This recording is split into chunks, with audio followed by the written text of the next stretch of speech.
Live from the Rob Christensen Radio Network Satellite Studio, it's Jim and Rob Overanalyze the Movies. Hello, everybody, and welcome to another episode of Jim and Rob Overanalyze Movies, home of the best chat on the internet. Now, we've got a great show for you today as we answer the question no one was asking. What if Disney made an origin story for A Clockwork Orange's Alex DeLarge? So with that out of the way, I want to, we got a great show and I want to crank it up here. So bear with me, everyone. Let's welcome my co-host and Jasper to my Horace, or maybe it's the other way around, Mr. Jim Chawoyko. Hello, Init. Hello, Governor. Oh, Horace, what did I tell you about thinking? I wonder if there's an ad in any of the English entertainment weeklies saying, "Are you an English filmmaker? Hire some American actors." Anyway.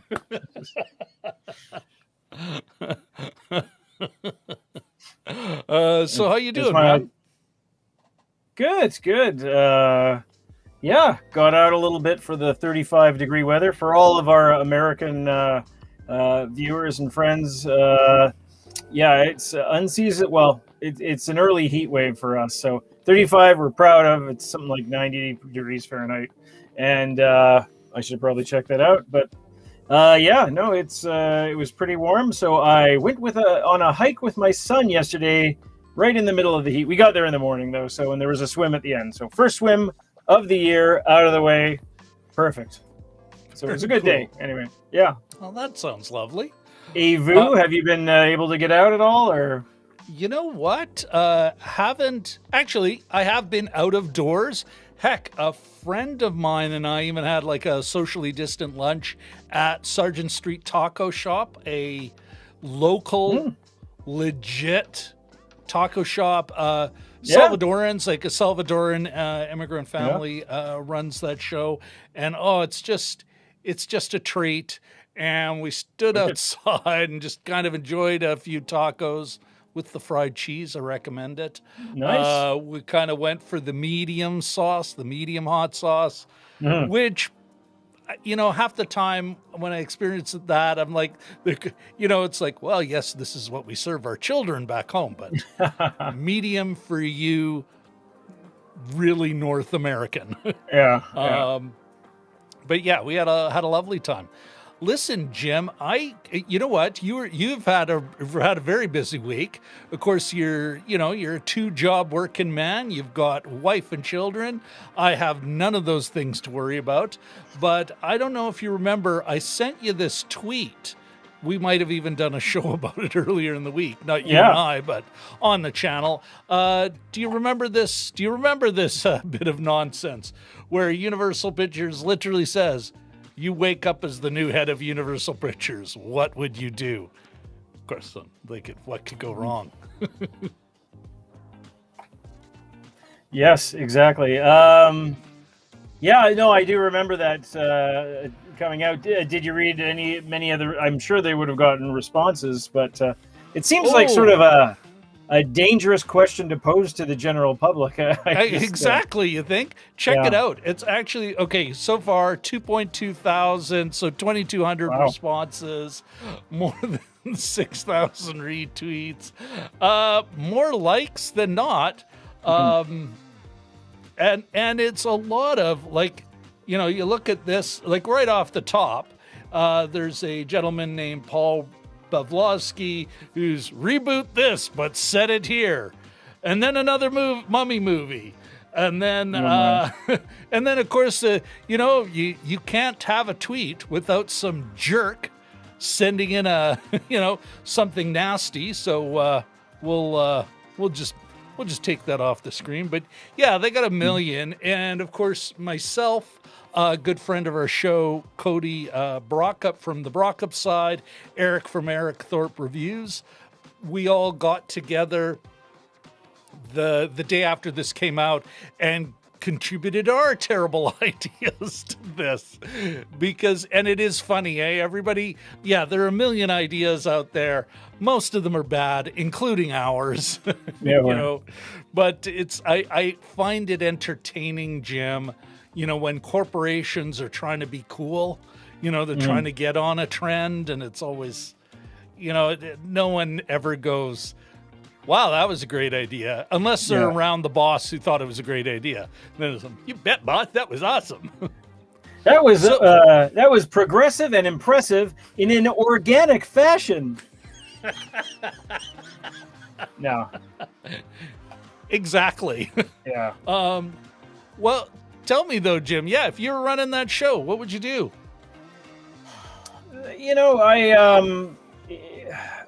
There's been a number of, but I know there's been a lot of change in terms of content, who the stories of the people that we're watching. A lot of the things I'm going to mention are sort of incidental, but there's a Hulu show called We Are Lady Parts, which is about a metal group that's run by young Muslim women. I've just seen the previews, but I think a lot of people think that when you include gay characters or all female casts or casts with mostly people of color, that they're just sort of paying heed to that. That they're just it's sort of like a false gesture. But I actually think that it opens the doors to storytelling in general. I mean, if you're interested in stories, you're interested in every story. So, I think there's a lot of interesting things coming out, stories that haven't necessarily been told at this point, but I would sort of pursue those kinds of stories and storytellers with a little more vigor, I think. We've seen a lot, whether it's Moonlight or whether it's, you've seen more, I don't know mathematically if this works out, but I've seen more leads or more stories that I think that I wouldn't have seen 20 years ago. That Melissa McCarthy movie, Can You Ever Forgive Me, I sort of always cite, where she's the villain, she's the main character, she's got a gay best friend in it, and they're sort of the two leads, and the cops are in the background. I think if this movie was made in the 70s or 80s, not that it would have been, but I think the cops would be the leads, for instance. So that's pure speculation. But I think a lot of the movement these days is sort of opening up storytelling to other kinds of people that we don't always hear from. It'd be interesting, even just to be able to say, I was the one who. Here, let me get back on the screen with you, Jim. Yeah. Think of the Small Axe movie we've seen. Yeah. The 2 of the 5. Yeah. There's still more, but. What if you're to spearhead an American, it's Universal Pictures, it's an American company. So to spearhead an American Small Axe series, to find that unique voice, to say, go to a Regina King and say, all right, make something that captures this moment in African American history, in African American change, the way McQueen did. Mm-hmm. Yeah. I mean, the Tulsa alone. I was watching some of the coverage of Tulsa, the massacre that happened 100 years ago. Not the race riot. Only time Americans bombed Americans from the air. That's great technology, but it's pure. It's totally what the Wright brothers had in mind when they invented air, and then they figured out air travel. Yep, how to keep the oppressed with silent with bombing. But we're in a place. Okay, it's an example of a gulf, right? So nobody had been. The story had been probably told locally. That probably shows up in a few books, but not many people knew about the Tulsa massacre until the Watchmen came around, and that was seen as the sort of the rolling, the Raiders of the Lost Ark, that rolling ball that's chasing Indy down the cave. That was sort of the I'm making a bit of a metaphor here, but that was sort of the impetus to pursue this. And then it was covered again in Lovecraft County. Not in I don't think it was in any of the episodes I watched. I sort of stopped watching halfway through, but and covered isn't necessarily yeah, no, like no, it was covered. Part of its context. It's yes.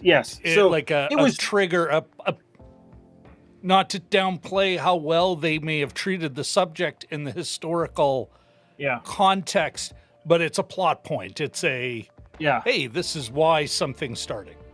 But it was sorry, Jim, I interrupted. No. I know what you're talking about. So, but it was portrayed in some way, whereas it hadn't really been before, and that Watchmen, specifically the Watchmen, was seen as a kind of a what kind of moment for a lot of people out there. Mm-hmm. And it's, again, an example of a story that hadn't really been told as much as it should have been. Not told and not taught in schools, not really told pop, and it's hard to tell the story of the massacre. Do you remember the first time you heard about the Black Wall Street and the Tulsa Massacre? I don't remember. I knew about it, but there's they had these kinds of things. There was Rosetown, I think it was called, in Florida. I think John Sayles had done a movie, hadn't he, about a similar situation too. And I just, it's. I had to read it on Cracked.com. Under the hook, the hook was. What is the once and only time America dropped bombs on itself? It's like, I'll click on that. Oh my God! For the love of, like I hey Zebediah, you still have that crop duster? What kind of thinking is, I don't know. Well, I apologize to all Zebediahs. That was a planned thing. Of course, I got to admit, I didn't bring it up the other night, but you've got me on this, and it is something you're going to see, in a couple of movies Jim and I will cover, folks. But Canada is going through its own facing of its history, and what history it tells and what history it doesn't tell. And Jim, I don't remember us being taught about residential schools in high school or junior high, anywhere. I mean, let's say the Canada as a corporation, as a, a new country, and its relationship with First Nations was something that was starting to be looked at a little more honestly, perhaps, would be a great way. We were going through the repatriation of the Constitution, and how First Nations had brought that all the way to England, of all places, because, of course, to basically say, if you don't deal with our stuff, why do you get to have your Constitution? And it's like, that makes sense. So, and recently a burial, a mass burial of a couple, 215 children who were at one of these residential schools. And it's just bringing back to the fore a lot of stuff that came up with the Truth and Reconciliation Commission about how extensive and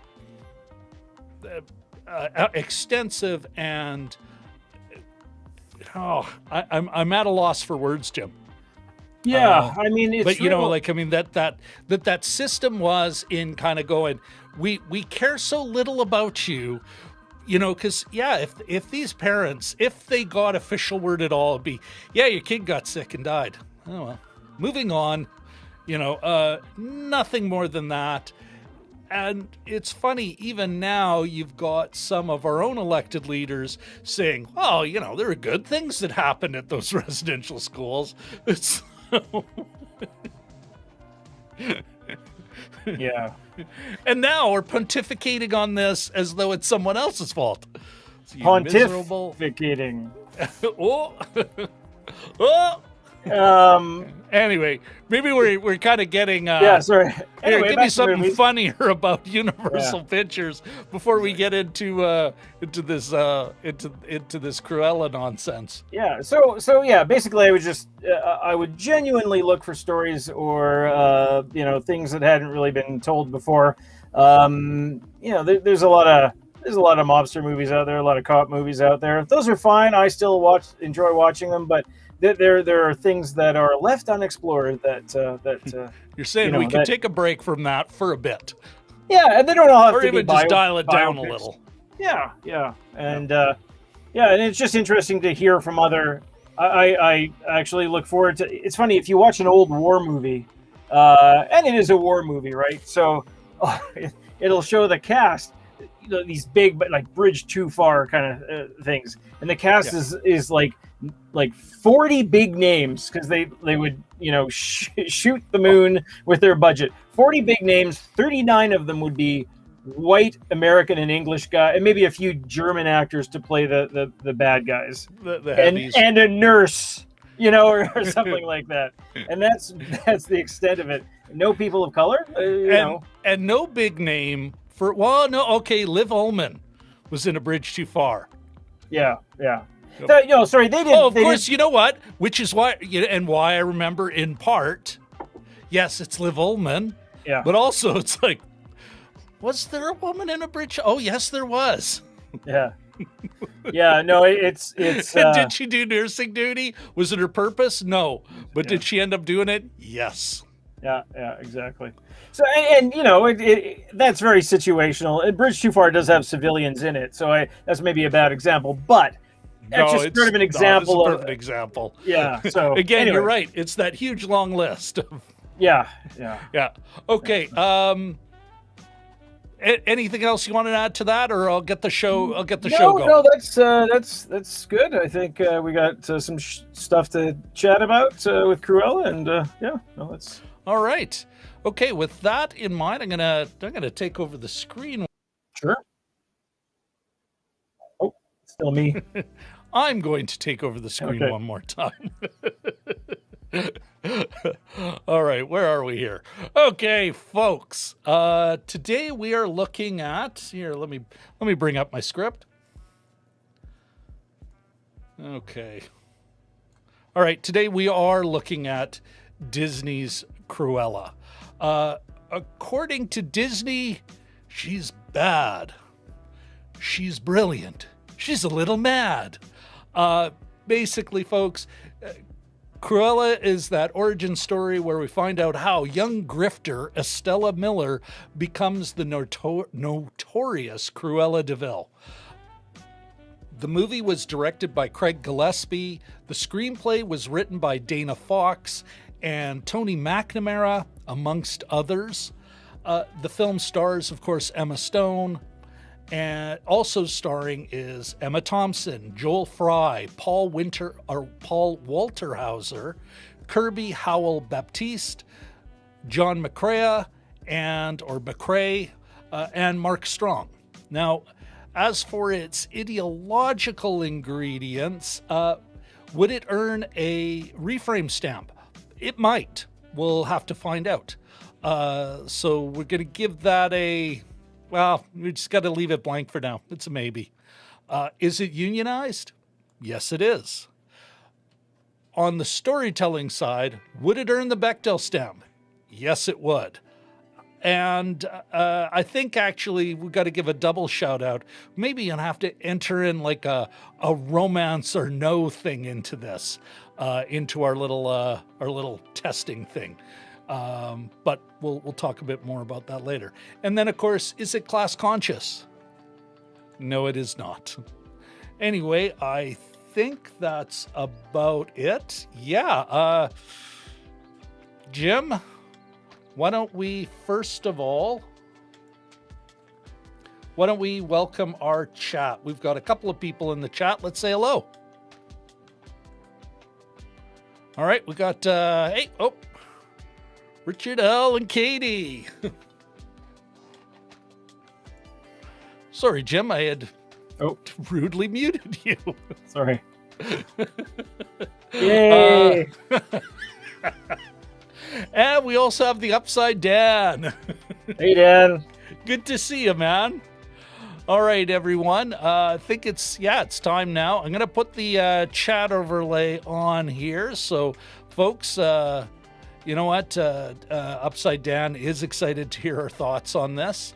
And very cool, man. We're excited to hear your reaction to her thoughts, brother. Let's start first of all. First thoughts, Jim. Take it away. I mean, take it away. Sure. I wasn't sure what to expect from this, other than an origin story.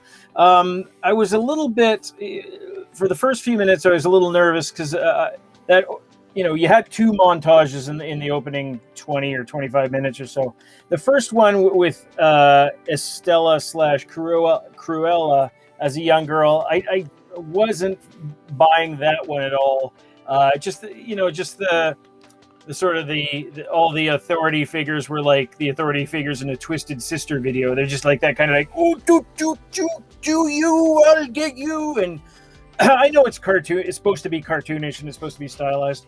As soon as Emma Stone comes on the screen, though, bam, you're sort of into it. And then again, it's got another shot in the arm, almost like a second COVID shot when Emma Thompson comes on the screen.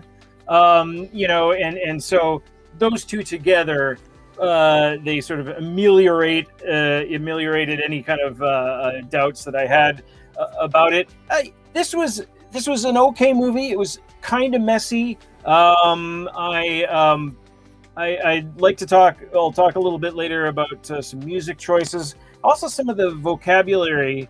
I was wondering. I took a look afterwards, and I thought this seems like English society as written by non-English people, with the word choice of a few things. And I know not to, that we're not here to sort of, give a thumbs down to the entire script, but there's just a few things that I thought stuck out. And it turns out that the screenplay writers were American and Australian. The Dana Fox was American, and the other gentleman was Australian. It was okay. I like the stars. I like the look of it. I thought that was pretty strong. Could have used more of the Artie character and a few of the other characters. And I liked her. I liked especially Jasper. I thought was a strong character. The sort of one of her robber baron friend. Well, not robber baron, but one of her partners in crime. But I think the strongest one part of the Baddens, literally. One of the Baddens. Yeah. But I think the strongest part of the movie were the visuals, definitely. So that was, it had some energy, it had some pep. There were a couple of neat set pieces, and it was weird at first, ended up being pretty watchable. A little bit of a mess, but the other question I have, I'll ask rhetorically: was it necessary to tell this story? And I'm not the only one who's been asking about that. So again, it's the question you never thought you'd ask. Yeah. What if Disney made Alex DeLarge's origin story? Yeah. We would get Cruella. Yeah. Anything else before I pardon? That in small parts that sort of covers most of it. I like Mark Strong. I was thinking you're not going to waste Mark Strong here, are you? And then he had more to do at the end, but. I'm waiting for him. He had a great role in Tinker Tailor Soldier Spy, and a great little. Anyway, yeah. We'll just spend the next hour and a half talking about Mark Strong and other movies. Those are the two most dangerous words you can say to me. Anything else? Yeah, obviously. So a bad question, but that's what I have a mute button for. Myself, Jim, it's a big mess. I honestly believe now. I think I would have enjoyed it more in the theater. Of course, we don't have a theater open in Winnipeg. Most of Canada is still theaterless. That said, I do. I think I would have enjoyed it more in the theater. You're absolutely right. It looks great. Mm-hmm. There are a few fun moments. But otherwise, because, and it's something, it is a hot mess of a movie. There isn't just, like, and these two writers weren't writing together. They were both hired to write a movie. And so you look at the development history, which is kind of fascinating. This Cruella movie's been around for years. And developed with different directors, etc. And I think you see the DNA in this story that seems to forever take multiple starts and then weird tone shifts. I found. So I think my hot take, other than my cheap shot about Alex DeLarge, is a very pretty movie, a very good-looking movie, with some great performances. But in the end, a couple of years from now, this is pretty mediocre. And in a couple of years from now, you go, yeah, I saw it. What was it about? Well, Cruella De Vil, like there's no great, it never gets real momentum. You're never all of a sudden really getting into her or really getting into her story because they keep resetting the story. Is it going to be this thing about a girl who goes, anyway, I'm rambling. Someone will have to use the mute button on me. All right.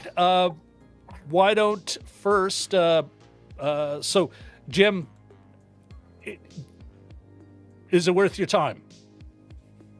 Was it worth your time? Is it worth the audience's time?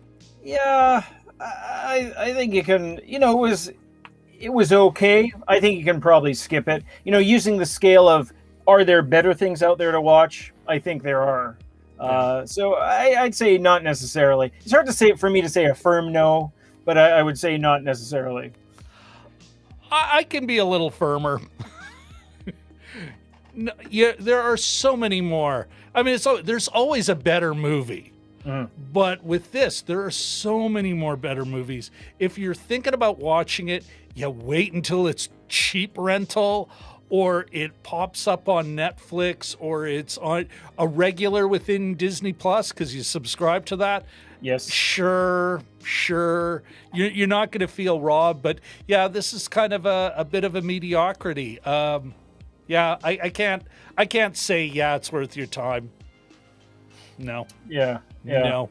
Is it avoid it or no, but no, it's a mediocrity. I can't recommend it. But there is a lot of stuff to talk about in it, which is, thank God. And there's some strong points and, there's some strong points. The visuals are great. But. And even the weak points are worthy of discussion. Thank God for that. Yeah. Okay, before we get into that, though, Jim, why don't we say, let's catch up with the chat, because people had opinions. It's like, wow. First of all, I do want to, I want to grab this one, because, of course, there's a hot take.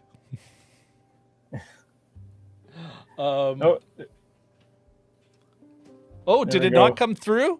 Oh, it came up. I didn't hear the echo. Sorry, Richard. You deserve a full hot take. There we go.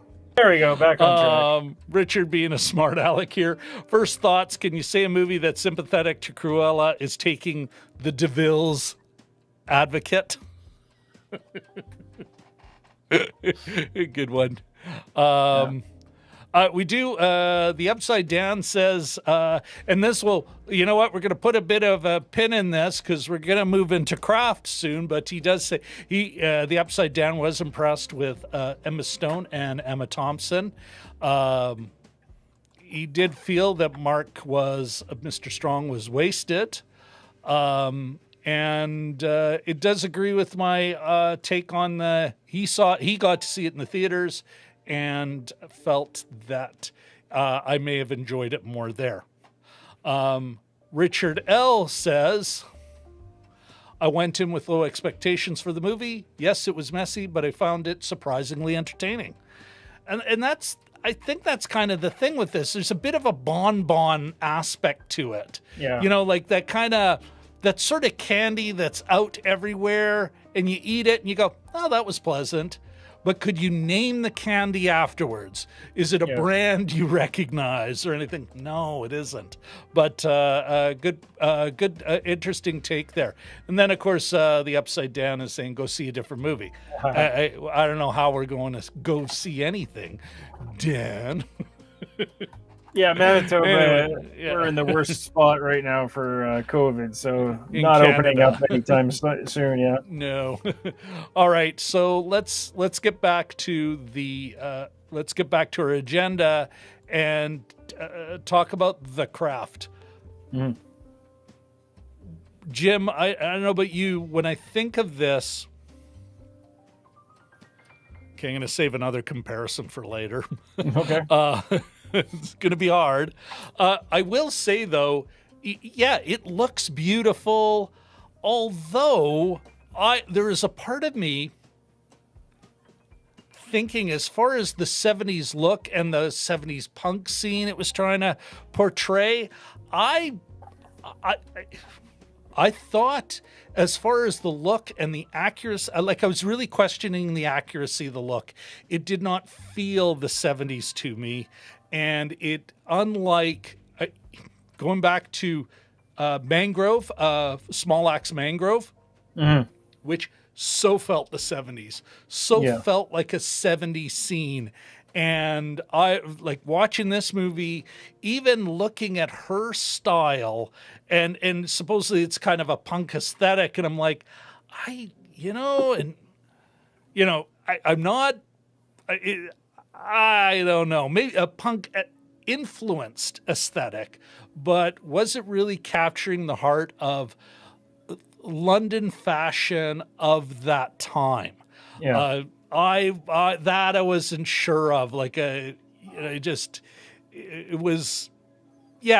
wasn't buying the time frame. Even some of the props in that were like, well, that looks like a fancy gizmo you're connecting your little 3.5-inch television in. Like it was, I think some of the production design choices, not its quality by any stretch of the imagination. Everything was done just, you see the best craft skills, but were the right choices being made behind them?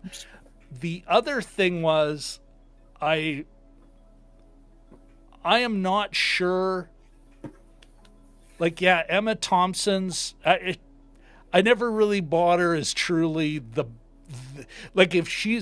if a movie is only as good as its villain, to quote Roger Ebert, her performance didn't give me chills. Like when she was, I don't think she owned the set when she was on. So, now, is that a performance problem? Is that a direction problem? Is that a story problem? Where they're all like kind of, well, this is what we want. Or heck, at Disney, well, we can't have her too bad.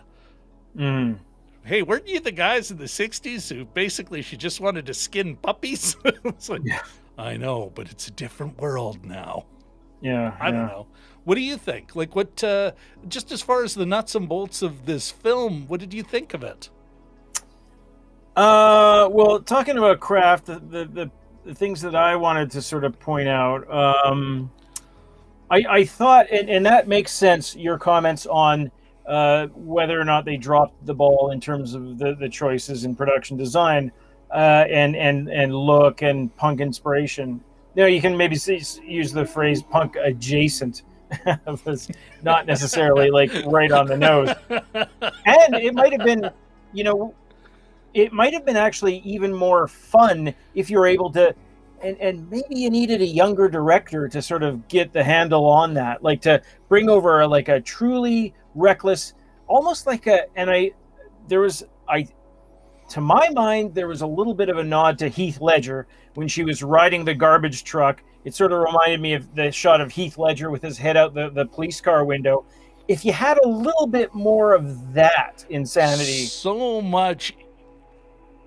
Like, how many shots in this film were taken out of other movies?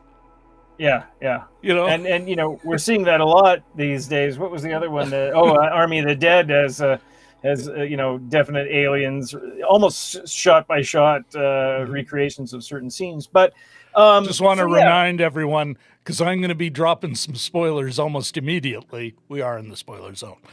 So I think with that in mind, with some of the choices and the maybe the lack of confidence in the carrying, like, hardly a documentary, but I think in this case the music did a lot. The music choices, the curated not the score, but the curated music choices. The needle did drops, a lot of the cues. it did a lot of heavy lifting, and in this case, or it attempted to do a lot of the heavy lifting. I found it a very uninspired selection of music. It was hits, and it was sometimes not particular to the scene that they were in. At one point, they played Car Wash when they were in the house, and just to get some of the 70s feel, the disco feel. But I have written here, the first song that they play is Supertramp. Then they play, that Comes in Colors of the Stones. So much Supertramp. When I'm thinking punk, I think Supertramp. What's Your Name? Who's Your Daddy? Whatever that song is, Seasons of the Sun, or I don't know. It's not Seasons of the Sun, but they did, and where they couldn't get the rights, they did covers. So they had a woman singing A Whole Lot of Love by Led Zeppelin. They did Hush. They had Jeff Byrne. They had Blondie. So they were actually conflating early 70s to like early 80s, not even sort of in a chronological order, but they didn't make sense. It was almost like there was an algorithm where you said something like, Siri, get me the top hits of the 70s and 80s, no particular order, thank you. And then they just appended it to the soundtrack. And I felt like I've never eye rolled to choice of music before. In this case, I rolled several times. I'm like, come on. The thing is, with somebody who creates a soundtrack, find different things, find B-sides, find, there's the old SNL deep cuts. Yeah. There's an old SNL movie preview skit. Basically, the gist of it is they're trapped in a movie theater and all they're showing is sneak previews. And the man says, I Feel Good is in every one of these. The James Brown song, I Feel Good, is in every one of these movies. So, and that's the kind of the thing that I thought there. I thought very uninspired in terms of choice of music. And then at the end, the closing credits, they had some decent songs that they didn't play during the main show. Anyway. Yeah, and it seemed, I agree with you. I noted it, but I was also, Jim will cover this. But I think that fits into my complaint about the fashion thing, which also was it's interesting that this film is supposedly, this is about, this woman, Cruella, challenging the order. It's like, none of these songs, not even her look is that would not be her look with the boots and that.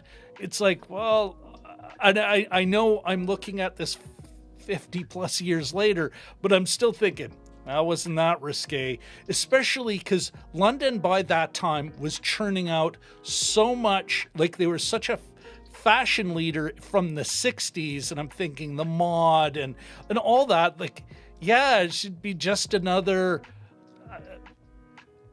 I don't want to say wannabe, I don't mean it that pejoratively, but there's this thing where it's like, I'm not feeling that, and that was such an important part. If you want to sell that to me story-wise, it better be in the production design. Mm-hmm. So it's high quality, but I'm not saying it was well chosen. It had even some of its shots, like where she's on the moped, the messenger's motorcycle, where, and I did, Jim, there's a part of me where I'm like, oh, did they cheap out? Because at no time you never get, or you rarely get, a big wide shot of London. Yeah.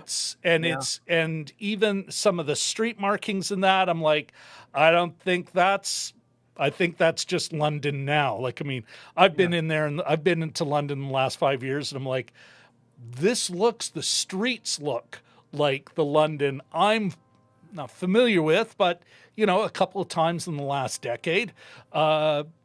yeah, I part of me, and we never get a nice big wide shot, or well, there's a couple of times, but it's, they're lock-offs, they're not. But yeah, when she was riding that motorcycle near the end, well, not near the end, this movie's a long movie, and the shot angle and everything, it's like, yeah, they're hiding the fact that it's just another shot in London somewhere.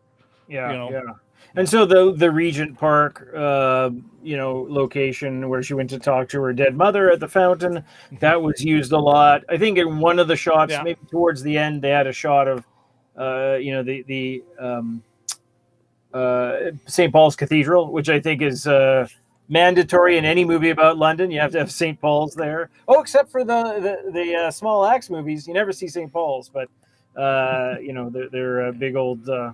Cathedral they're using spaces where there's a background that's a bunch of A-listed buildings where they know, oh yeah, that'll sell at that time because we haven't allowed anyone to change it for 200 years or whatever, so I thought it's got, and who knows, maybe if we dig a little deeper, maybe what we really are seeing is very much at least in this component, Disney went, here, you got 50 million. That's all you've got. Make us a movie, or 100 or whatever. The company is notorious for keeping a tight rein on production budgets. And this isn't coming out of one of those silos like the MCU where it's very much Kevin, there's a whole structure around that says, no, this is the way we do things, and just leave us alone. We'll make you your movie. The craft is solid, except for, I think this is kind of where we're seeing maybe weakness in direction. A couple of the actors or the performances didn't. Oh, I can't believe I'm going to say this. Didn't wow me. But why is that? Is I guess more the question. We'll get into that more of that later. But yeah, Emma Thompson was, in some ways, I think the biggest disappointment for me. And I'm not saying I'm disappointed in Emma Thompson, the individual, but yeah, I was like, kind of, okay, yeah, she's a baddie. She delivers some of her.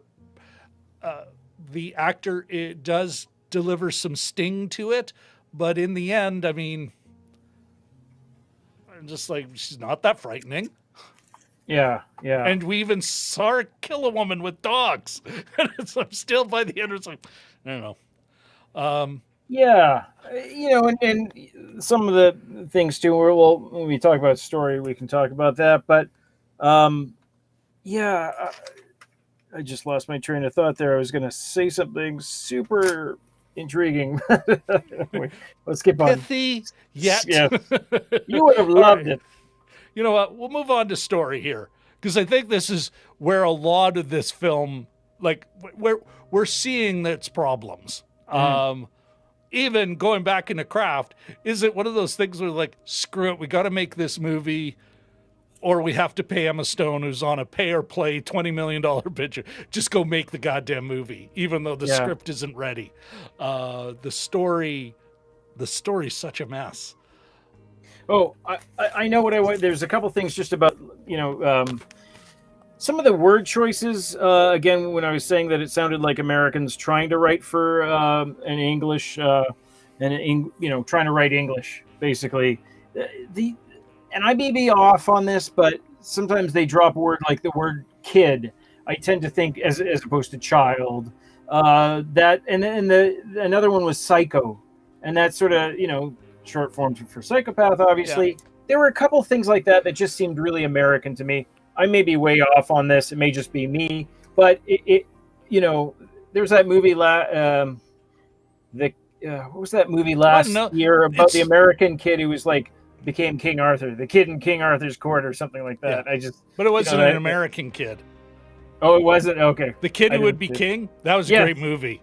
Was it? You liked it? Okay. I haven't seen it. Yeah. And no, they're all British. It's very much, a solid English film. But anyways, I just thought there was and there was a couple lines too at the very end. The Horace character said, "It's spelled devil, but pronounced DeVil." I just thought, Clunker. A clunkers, clunker of a line. Yeah. There's a blaze of glory line, because they set her house on fire and stuff. But. Yeah, that's it. It's well, and again, this is a perfect time to hook into story. If you don't have a story to tie all that together, all of a sudden it becomes an assemblage of parts. Mm-hmm. And all of a sudden we start looking at the parts. I'm going to, Katie says, I wouldn't, I find this kind of in reference to what you're saying earlier. I wouldn't expect deep cut music from a Disney movie. The thing is, though, Disney's made some great films. Why couldn't a Disney film have deep cut music? It's weird. Like, I mean, Touchstone Pictures made some great movies, and that was Disney saying, okay, we gotta get hip with the kids because what we're making, no one's buying. Yeah. And yeah, Katie, I think you're both right and wrong here. Also wouldn't expect Hannibal as a villain in a Disney movie, except that 101 Dalmatians is basically a woman hell-bent on killing 100 puppies to make a coat out of them. And richly leans into it. There's a villain. Actually, Disney has had some great villains who are totally about eating, crushing, destroying, and unapologetic about it. Mm-hmm. I'm thinking Moana and the crab. Oh yeah. What a great unapologetic villain. No, feel for me. No, hey, this is what I do. I'm gonna sing to you, and then I'm gonna cut you up. Yeah. I think that's the tough one when we're with this film. I think, and so I'll start on the story stuff with Emma Thompson. This movie could have been, Cruella could have been The Devil Wears Prada with, and I can't remember the characters' names, and please forgive me, everyone, but you've got Emily Blunt. Just, you know what? Instead of having, and we see a couple of scenes where it's like, is she gonna start to nurture Estella? And is this how she, you could have had a great movie of how she breaks bad by being seduced and nurtured and then betrayed by the Baroness. Much like the character, let's say, so you got Emily Blunt, who really wanted to be in and at the top. And so if you made that, except it's Cruella De Vil and this Baroness and hijinks happen or whatever, I think it could have been an interesting film. It could have been a great film. Kill the montage at the beginning and just have her showing up in London. I just wanted to be a designer. And then have her, this is how she can meet her art, the almost token gay character. Yeah. And get involved in that scene and then get hired and seduced by, whatever, how she could have been lured and betray her Horace, etc. She picks up Horace and do you know what I mean? There's no, if we're going to have a character that's supposedly good, dark and light, well, fucking show some of that to us. We got a whole thing at the end where she's like, I have to be myself. I'm like, but we never saw that part. Yeah. The person, the baddie, this child baddie that they're trying to show us, this isn't apt pupil or what do we think about Kevin, or we have to talk about Kevin. She's like any other spunky, kind of sassy, doesn't take crap Disney heroine. And you can do something with that, then do something with that. Yeah. But I see in this movie, you could see like there's several different stories, and so it's almost like they just screw it. We'll take a piece out of this script and a piece out of that, and this survived, and just go make us the movie. And sometimes it just takes a couple of minutes, like one scene, to establish, a deepening relationship between a couple of characters. I think part of my problem is that, Shashank, how you doing? There was a point where, she's intimidated by the Baroness, that Cruella or Estella is intimidated by the Baroness. But then almost right away upon getting hired, the Baroness is addressing her, and she's not even looking up from her book, and she's still. What do you think about this? And they almost have an immediate collegial relationship, but that goes back and forth. Where at one point she says, only the weak express gratitude, that's a whole other thing entirely. But this could have been it. This is who teaches her to be evil, and then at the end is you always said you became an obstacle to me. Like, you could have had that, Sorry. Yeah, no. You could have had a couple people at the top of their game, like trading roles. This could have been something, and it could have been something wacky, crazy, like. I'm not saying exactly like Phantom of the Paradise, but sort of, there's a lot of things that could have been. The relationship she had with the openly gay character, although I don't know how he's openly gay, because they never. He's effeminate, lazy. Not he's lazy, but it's like lazy storytelling. Yeah, he codes as gay.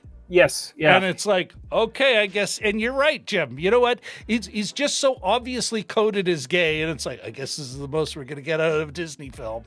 Yeah, I know. And not that you needed any sort of, major, this is my husband, you didn't need anything like that. But, and then this week you have people going so far, like Republicans saying, Disney, there's one guy, what's his name, Navarro, or not Peter Navarro, but another guy, but he's just like, Disney, you destroyed my childhood with this character. I'm like, dude, how delicate are you? Like, how delicate is your child? How could this have destroyed your childhood?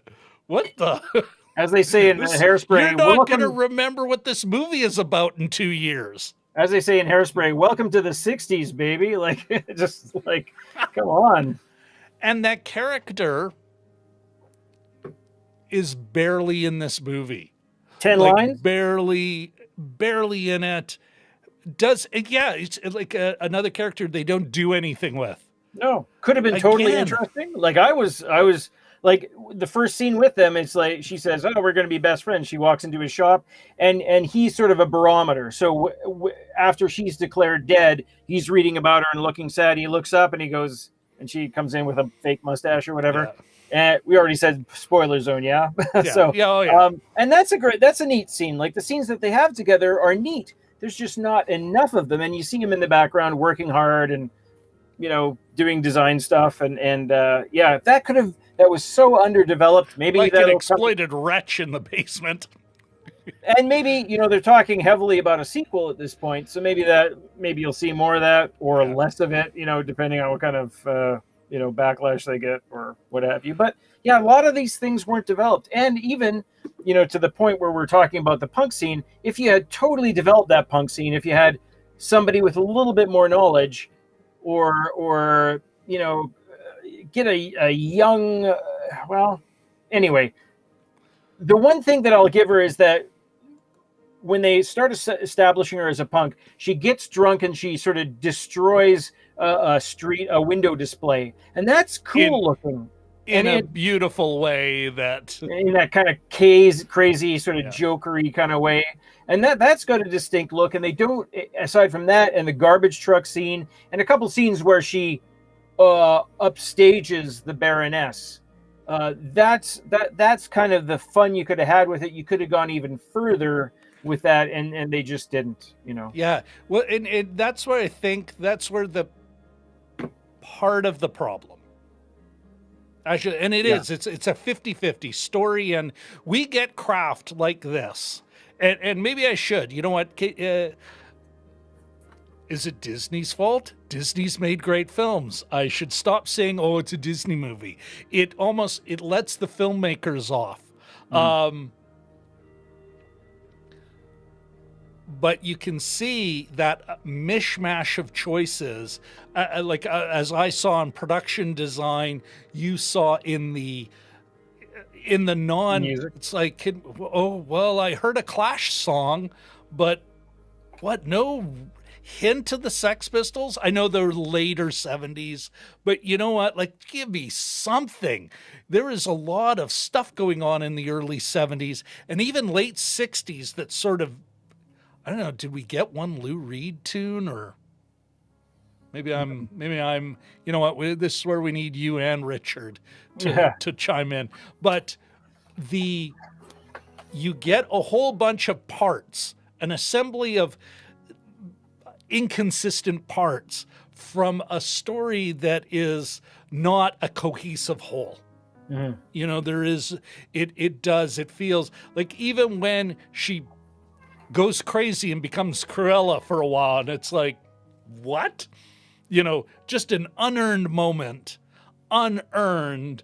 And yes, the other characters are complaining about it, but it's like she starts talking about, well, when I was younger and it was like this and blah, blah, blah. It's like, no, it wasn't. I saw the montage. You weren't. You're a little pissant. You were sassy, but you were not a monster. Yeah. You know, even when you're beating someone up, it's like, that little shit deserved it. Yeah, am I wrong here? Like, it just, there's these major moments where it's like, and I think even the moments I felt later on, you know, where she does kind of that, you know, a chosen family, Horace and Jasper are her family. I felt it, but I think that's mostly the charm of those three actors. Yeah. You know, that, and if anything, it kind of felt all right, except, although it seemed to be, even Horace and Jasper were smarter as they were children, still pretty smart and with it at the beginning of the film, and then become dumb. Even that could have worked if they were always dumb. Yeah. And she was the one who kind of niced them into getting the jobs done and that. And then when she finally breaks, it's not a massive break, but it's all right, idiots. You're both idiots. You both depend on me. I love you, but guess what? You're all going to listen to me. I am now the boss because you're two morons. Yeah. No more of your shit. No more of your shit. And she takes charge. That would have been exciting. But this is just this mushy kind of commit for, yeah. you know. And further to that, the three actors, as you're saying, so here's an exercise. Pretend that it wasn't Emma Stone that was in the lead, right? How would this movie have any heft at all? I mean, she really carries a lot of it. She is the star. Yeah. I mean, I picked that. Yes, Emma Thompson is in this film. Yes, she's an important part of this film, but we don't have a movie without Emma Stone or someone as good as her.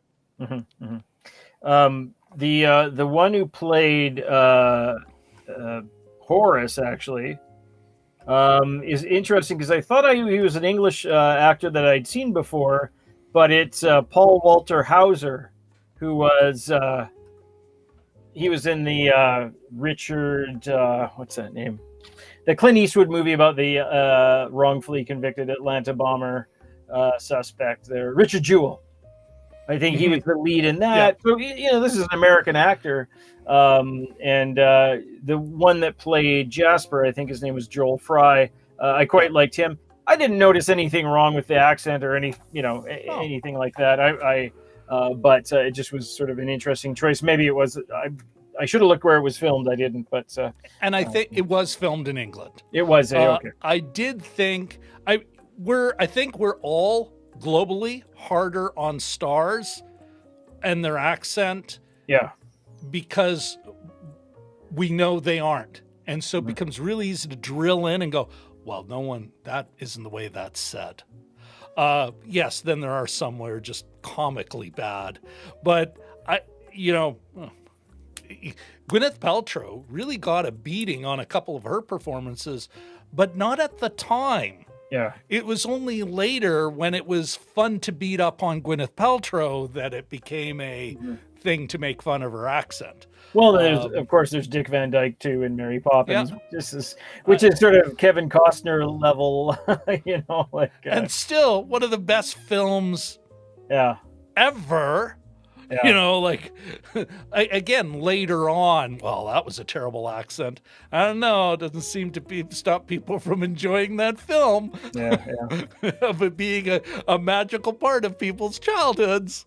Yeah, that's true. Yes, Jelly Duck says this is kind of like Maleficent. I want to, something the Upside Down here said, Jim. So I'm glad they at least put an LGBTQ character in it, but yeah, I mostly agree with you. I guess this is the question. Is the character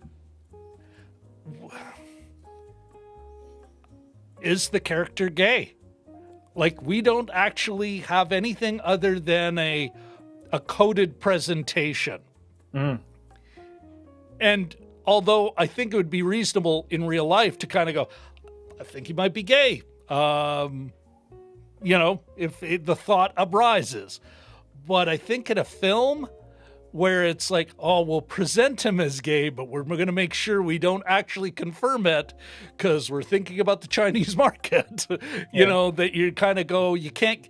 I'm wondering, Dan, is it reasonable for us to give them credit for putting an LGBTQ character when they won't name it? It's almost like the family going, oh, be as gay as you want. Please don't tell anyone at the family dinner. Yeah. Does that make sense? Like, what do you... Upside Down, I'd love to know your thoughts on that. Like, are you buying that, or...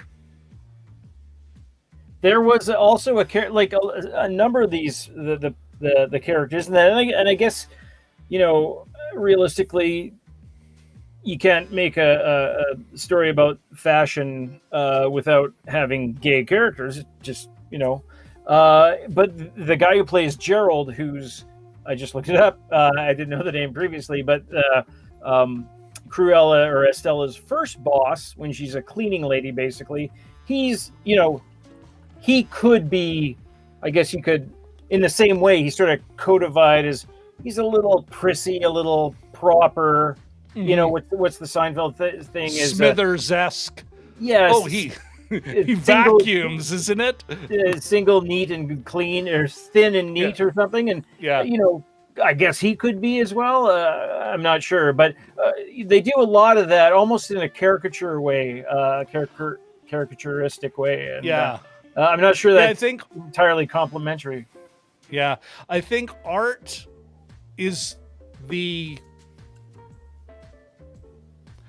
could be the good gay character. Yeah. And then mind you, fashion, much like theater, a lot of these art, it's reasonable to think that there'll be more than your average amount of gay LGBTQ people there, because they're attracted there for a number of sociological reasons. An environment that's really actually more accepting of that. An ability to be in especially when we're talking about a scene about becoming who you are in that. Like, you could, and it's such weak tea, you could, read this as a woman coming out, but it's like, oh God, like, weak tea. If I was LGBTQ, I'd be going, oh, give me something stronger than this. The Jelly Duck says, and I think this one's for you, Jim, kind of referring back to the conversation about the music cues.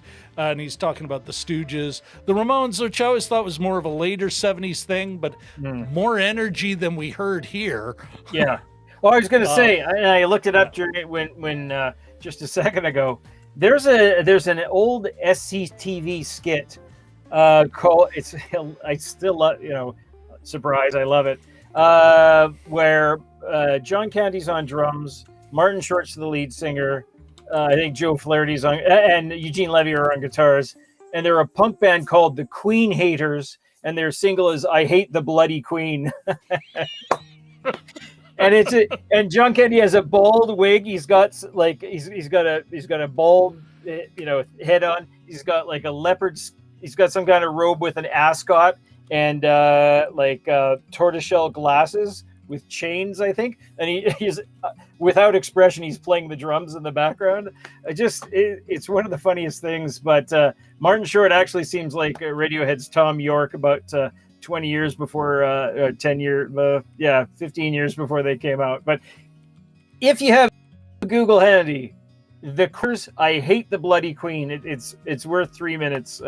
Totally hilarious. But I was going to say that is more fun and punk than this movie was, and they could have taken some cues. And man, the fun they already did have some fun, especially when Cruella was attempting to upstage the Baroness. Those were those were part of the highlights of the movie, I would think. But with the red light and the impromptu concerts, the garbage scene was great, where they unload a garbage truck. The press. Yes. Yeah. Press. Side But note, the garbage. That garbage scene. As all the garbage is dumped out and then pulled away. They're interrupting the Baroness's thing, and they unload the garbage, and then she emerges from the garbage, and the garbage is all fabric. And it turns out to be the whole garbage dump turns out to be this train for this long garbage dress. And then they drive away, and she's sort of hanging off the truck, cackling, sort of a throwback to, I think, Heath Ledger's Joker, just for a second. And it's like, those are the kind of moments that are fun in the movie, and there's way too few of them. And the ones that come up are rewarding, but there's just not enough of them, or it's not consistent enough, I think. Here's a question for you, Jim. The Upside Down says, "I liked it way more than Maleficent, but still." And I'm kind of wondering, because there's the way I look at Maleficent versus, say, maybe not Wicked, maybe that's not the right one, but Maleficent is almost you just don't know the story from her point of view. Mm-hmm. And really, she is she's good. It's that kind of reinvention. I think Wicked, I have not been fortunate enough to see the play, so I can't. But from what I understand, same idea. Whereas this one, I was actually half expecting, until I read, I was half expecting, it's gonna retcon the character, and we're going to get a different kind of person who goes in a different direction. And then you read, and it's like, no, she's a puppy killer. This is about how she becomes a puppy killer. Mm-hmm. And I think that's the thing I have. But is there another one, whereas Maleficent was just kind of hey, she's actually a good person, we just need to retell the story? Yeah. Well, when my... a couple of members of this household went to see Wicked. It was a regional show that came to Winnipeg and played at the concert hall. They quite kicking myself. I didn't. Yeah, it would have been. Didn't go. And it's famous for a number of things. People like Kristen Chenoweth that really sort of put some fiber into her career, and on Broadway. It was a pretty big deal, I'm led to understand. And when you first hear about it, I don't know if there's too many of those sort of villain origin stories, but maybe that was one of the first that I'd heard. And when I heard about it, I was like, oh, from the blank's point of view, from the witch's point of view, from the green witch's point of view, what have you. And you think, well, that's kind of interesting. And subsequently, you could take a look and say, we're getting a little off story here, but the whole Boba Fett, not Boba Fett. The Mandalorian? Mandalorian. Yeah, the Mandalorian sort of retelling, from the bounty hunter's point of view, right? Yeah. Well, and also Boba Fett does come into play in the second season, you know, and we're getting a different take. I'm wondering, the Upside Down, where do you fall on that, and what would you have liked to have seen? Is this something where, it could have been Breaking Bad, or it could have been, let's retcon her, or it could have been, here's why she hates Dalmatians and why all Dalmatians are terrible dogs that should die, and since we're going to kill them, we might as well make something out of them while we're at it. Well, even then, I think it was a little bit, they buried the lead a little bit. All you have is those three, and they do kill the mother figure, I'll say, but they're really, and then they bring them in, and they're unable to kill them, and they're getting them to crap out a necklace that evidently one of them stole, and then and they end up watching football with Horace. And they all fall in love with Estella. And, it's like... So it's sort of like, I felt like that was even almost a little bit of, not false advertising quite, but sort of along those lines. Like they couldn't even give her a hatred towards the dogs, really. So, and they transferred it onto the Baroness.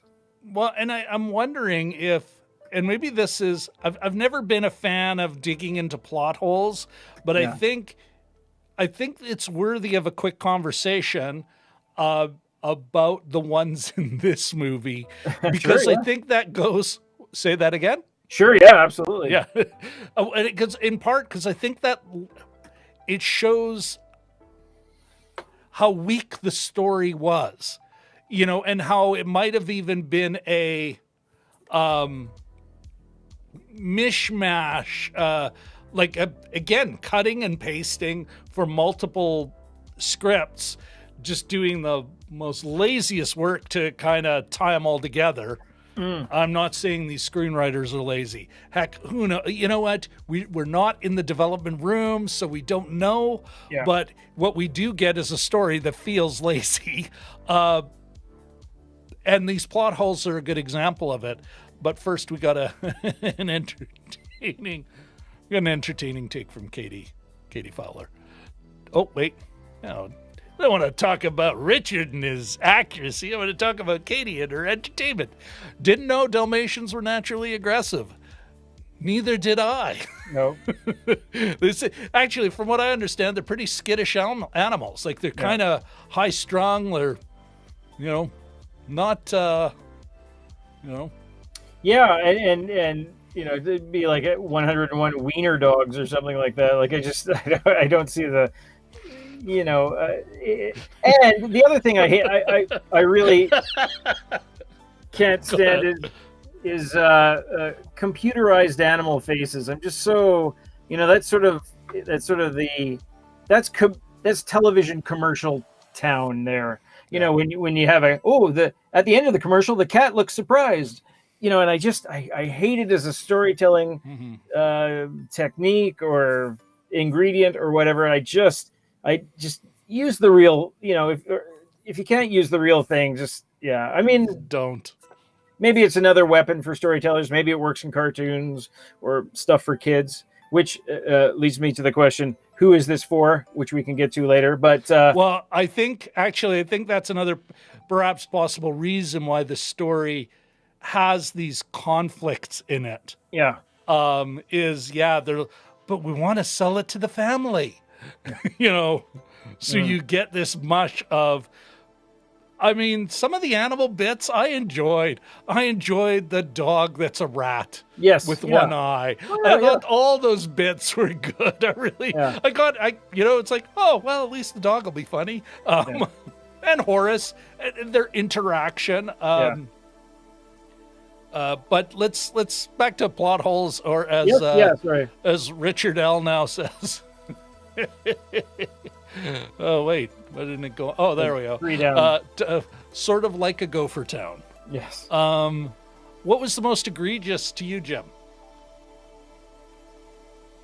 Well, sometimes well, that's a tough one. But what's Yeah. one of the ones when I say plot hole in plot holes in Cruella? What are a couple that come immediately to mind? Sometimes there's actual plot holes. Sometimes there's things that you just think, inaccuracies. I think one of the things is that old Clark Kent thing of like, "Hi, I'm Superman.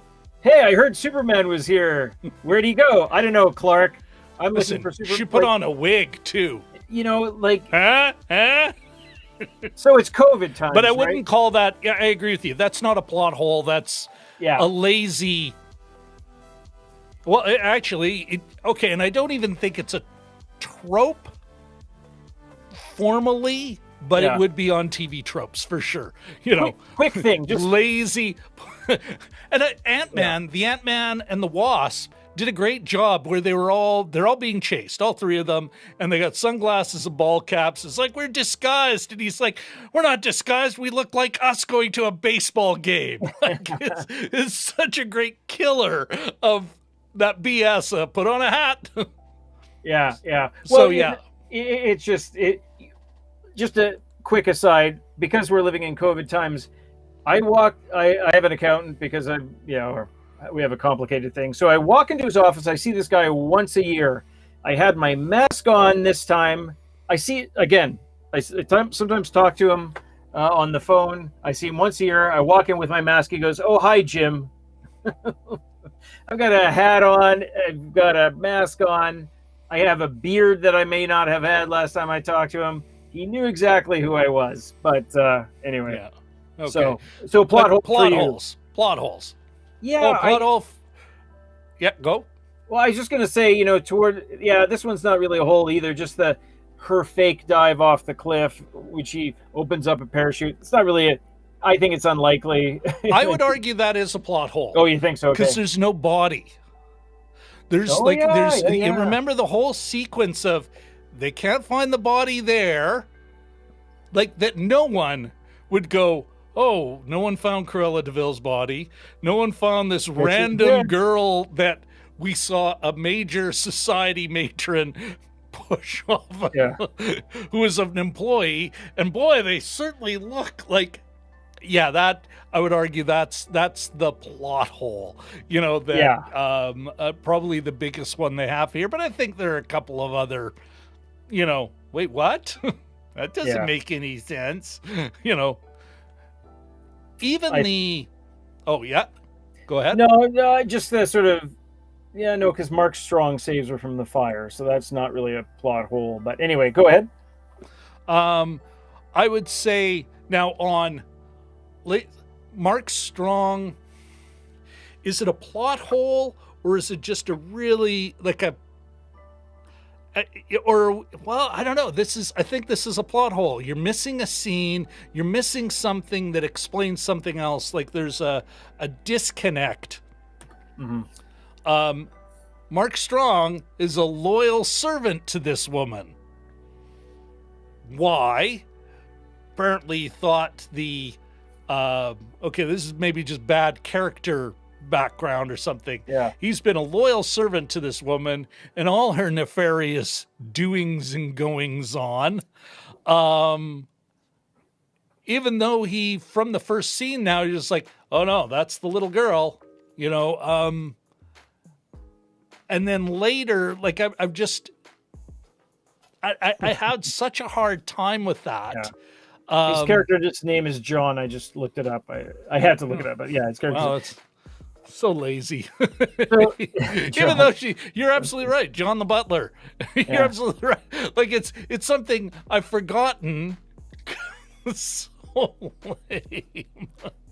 So what was it, John? It wasn't when I know this is the same woman who asked me to kill a newborn. But that didn't get me as much as it did, her just sort of decline in middle age. I don't know, But yeah, like what? You know what? She was evil, but she kind of let off her game. Maybe the kid will be the evil that I love to serve. Yeah. Richard L. chimes in. He's got a few. Another Baroness was apparently cut out of the will, so Cruella inherits it all via Estella. Yeah, that's another one where it's like, she didn't kill him. The father wasted away. Although you get into that, well, no, Richard's right. Like, I mean, he wasted away, so she's the Baroness. It's her stuff. It continues to be her stuff. It'd be one thing if it was not only that, here's the proof of his murder, she murdered him, but she's blackmailing me. Like, give John some reason to help her later, to help Cruella later. And some reason, there's like 18 different ways of making a better movie out of this. But yeah, Richard's absolutely right. How did Cruella, how is Cruella not a thing? And then what? Nobody goes, wow, Cruella survived. Why is she no longer in fashion? What? Yeah. Like, what are her evil plans? Like, I mean, there's not even world domination or just, no, I'm going to start with these dogs. Heck, and it bothers me, and I even watched the original right after I watched this, Jim. Yeah. I watched we're going to bring that one up shortly, Richard. He's got another one. But I watched the original 101 Dalmatians, the cartoon. Oh, yeah. Came in a tight 80 minutes. Wow. 75 if you take away credits. Yeah. Tight. Sweet 75. Now, it's definitely for the kids. But even then, they were okay with it. It's like, yeah, she wants to skin him. The 60s kid was obviously a lot tougher. Her parents were like, well, we've just came out of a war. We're in another one. Yeah. What are we hiding? Yeah. But what's interesting is that, and this I never got. So she gifts, which kind of, I loved the moment that Cruella DeVil, because of course, one of the dogs that's been misgendered because, of course, the dog was misgendered. Genghis Khan is actually a girl dog, pregnant, so 2 puppies come of it. And so Cruella's giving one to the lawyer who got canned, who's there's no reason for him to be in this movie. Except to set up a character for later. Mm-hmm. And he starts doing the song about Cruella De Vil because he's blaming her for it. And why? He worked for a maniac. Like none of that makes any sense. Yeah. And even the setup, and then just to do this elaborate setup, I really like it. It's one of those head twisting, wait, what?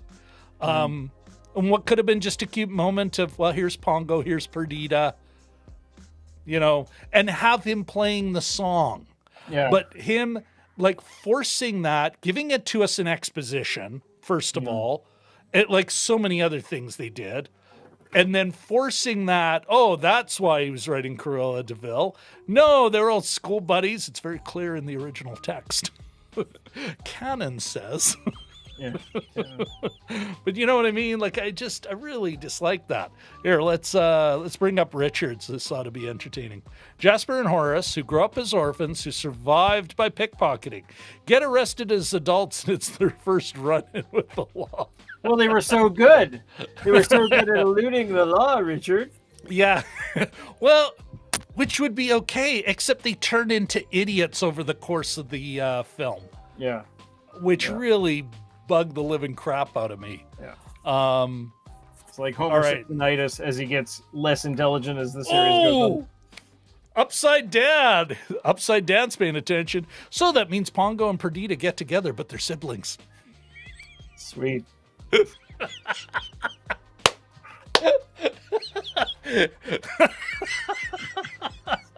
Wait. Oh, that's the best. We need another. We can't say it's not a hot take. It's just genius.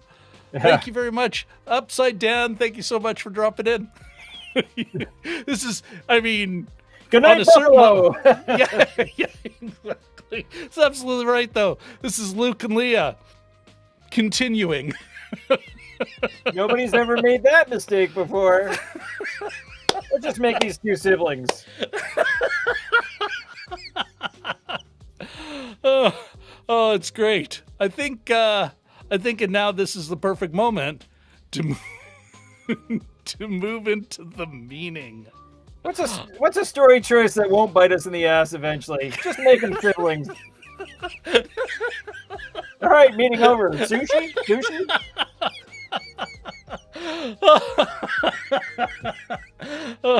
Oh, lovely. Dan, thank you very much for that. That's just the highlight of the show. Just genius. Okay. But before we get into that, I think it's shameless. It's time for a shameless begging for love. Folks, if you could, we'd really love it if you could hit the like button. Of course, if you haven't already, please subscribe and ring-a-ding that bell. Dinner time, dogs. Okay, let's get into the meaning. For me, Jim, like, this is the absolute heart of the flick, and it doesn't have one. It's got some mushy kind of, whoa, sure, we like, it's, we like bad girls, but not too bad. Mm-hmm. We like things. We don't love them. We're not, there's no meaning. There's no core drive to this film. It's the mushiest kind of, well, you should be nice to at least your family maybe, but you also have to be true to yourself kind of. Could you say what this movie's about?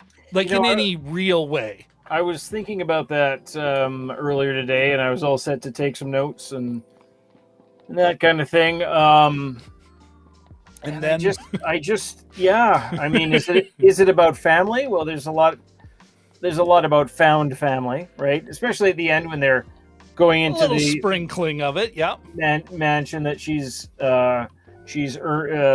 been given, basically, and they're looking around. Some circuitous bullshit legal shenanigans.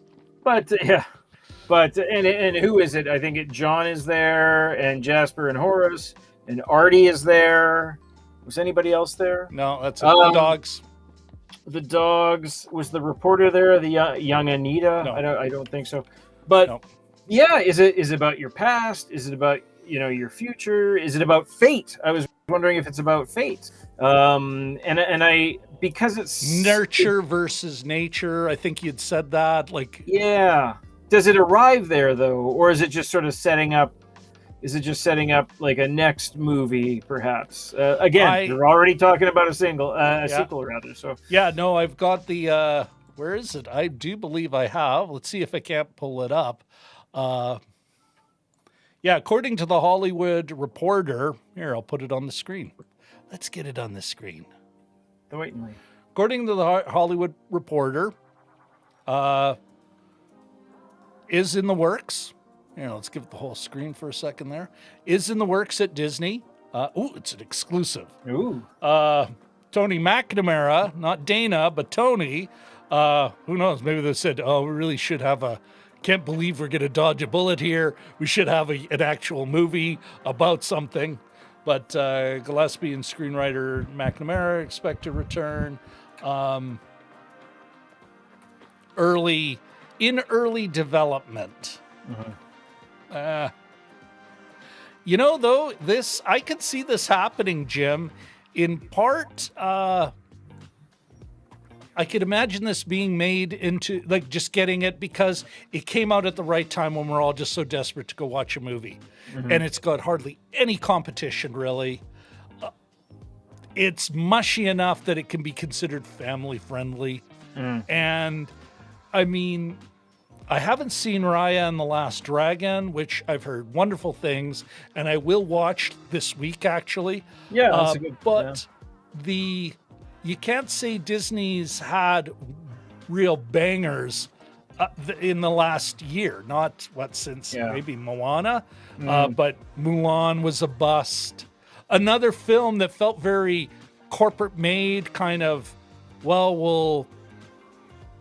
Actually, it might be interesting to compare this to Mulan, and the kind of you've got a real feminist analysis, or you've got this kind of girl power ersatz, girl bossy sort of mushy bullshit. Yeah. It'd be kind of interesting to take a look at those, but I could see this. It got lucky. It didn't come out 6 months ago. It came out now. It's got some good numbers, and unlike the woman who starred Mulan, defending the Chinese government at a time they've got all those, Uyghurs. Oh, I'm mispronouncing that. Uyghurs. Thank you. In concentration camps and re-education camps, like it's the rebirth of the Cultural Revolution. Emma Stone, 1,000 new viewers. Secret Service. Anyway, we don't have that. But let's get back to the meaning. It's not. They don't set up any of these philosophical conflicts. There's no philosophical statement in any way, except, and again, this comes back to what movie do you want to make? If it was about the young, again, if it's really about how she breaks bad, it can easily be her overcoming her mentor, who actually teaches her all the evil stuff, because there is a great little moment where they're having champagne, and she kind of Emma Stone, the Baroness, gives her philosophical view. You can't care about anyone, because people are either obstacles or you're useful to me, and if you're not, you're dust, or you're not. There at least you kind of know where she's coming from, But the rest of the characters, could you? At any time other than, and even she says it's like this, and it's revenge, and like we got a heist movie, we've got a coming of age, we've got but what does Cruella really want? Well, there's a little bad to cause mayhem, but she's not Joker. She's not burning the whole place down. Yeah.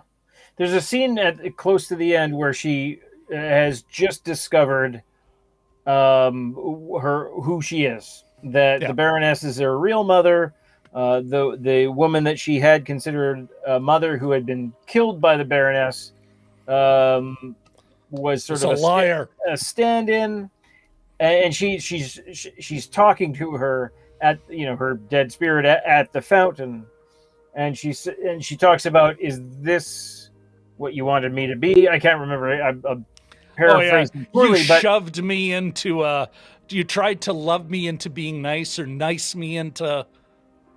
Yeah, and I suspect that's probably, if there's a meaning in the movie, it's sort of jammed into that little 1 minute long scene, and that can be a statement about fate versus nature versus nurture, fate versus, or even being true to yourself. Not what other people want of you. Yeah. But it's so, I know they said it, but they don't really show it ever. They don't actually, at any time, did you think that this woman wasn't a force of nature who was basically doing what she wanted to do? That's the thing. At best, the step parent, the foster parent, at best she's like, okay, we got to take off some of these edges so that you can interact in the world. But at no time did it look like she was, she wasn't this farcical, I like the way you refer to it, out of a Twisted Sister, or Twisted Sister rock video. You know, yeah, there isn't, she isn't that. She's not, you can't be like that. Don't be. At no time is she ever doing a Clark or a Pa Kent thing in a Zack Snyder film going, you have to hide because people won't understand you. She never does that. She's just a loving, supportive woman. You know, it's like, damn her. Yeah. Hey, we should say hello to. I was going to say Beaver. Beaver does. Yes. Hi, Beaver. He's got a couple of comments here. He does. I want to let's start with Richard's got an interesting one here. Speaking to meaning, the movie's window on so many things: criminality, social deviance, success and poverty, punk rock, etc., is all through a comfortable middle class lens. Mm-hmm. Yeah, and I'd even go like through a comfortable corporate, like. Some sort of screen or prism. Well, it's one of the, like how there's not enough here to talk about its class consciousness in a way. Like if there was more to it, if it was a better movie, more consistent, you know, more of a, hey, we're going to pick this window. We could have talked all about what Richard is bringing up, like that it has a false consciousness. It's about, you just need to strive and you can overcome, or she is the evil corporation, but she is, you know, it's so mushy. It's hard to even get your teeth into it. Yeah. You know, barely it even within it, it doesn't even talk about punk rock. It's the reporting outside of the film that we hear that refers to, oh, it's set in that punk rock 70s. It's like, is it? Yeah. You know? But thank you very much for that, Richard. Beaver does says the vocal difference between Estella and Cruella is non-existent. Well, now in the Baroness's defense, later on she magically thinks it's her. Again, we see no moment of realization, no moment of like where Estella Cruella slips up and then talk. We don't see that. Beaver Does says they were really shoehorning her being a lot meaner throughout the movie. Stella is mean, don't you think? Yeah, she turns into quite the jerk to her family, her chosen family, later, but in a weird kind of tone thing. Yeah. You know, like we never see her early on struggling with this internal dichotomy, the light and the dark. Never once. And even now, it's more like I could get even a story where she kind of goes a little manic and she lets that side go a little wild and then has to come to a conclusion. It's like, I need these people. I've got to rein this part of me in or I'm not even going to have a family. Like they do not, I don't think they really kind of, they don't even give that. You're right. Beaver does. You're right. They're shoehorning it in, but they're never showing us it. They just keep referring to it, except when she's being an outright jerk to her family. Yeah. You know, who you're going, well, how the hell are they sticking with her?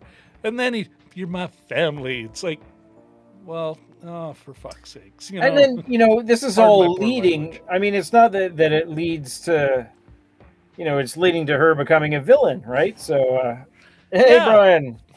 So you know, even if you be true to yourself, so you can become evil and weird and twisted and kill dogs and she rejects them, or she rejects Artie, who could have been the positive friend at the beginning, and then she picks up these two idiots who are kind of nasty pieces of work and say, why do you hang out with them?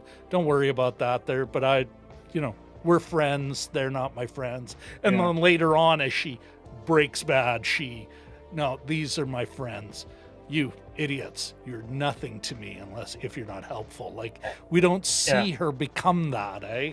And even I felt that the Anita, the reporter character, was a bit of an afterthought, and she's initially there in that first montage, like, hey, those kids are bullies, that tradition, that typical that I've seen in movies lately. Classic. It's like, don't worry about them, come with me. They had it in Lupin, where Lupin, the French series on Netflix, only black kid in school, Afro, anyway, only black character in the French school.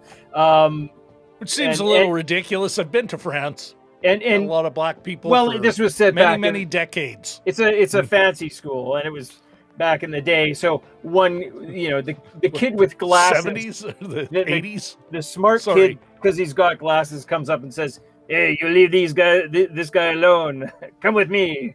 I will be your friend." But anyway, sorry. That's a wonderful French accent. People. He has a striped shirt and his bread. He goes, "Let's." Bashes somebody with a baguette. We'll ride on my bicycle, my bicyclette. Come, Lupin, we ride.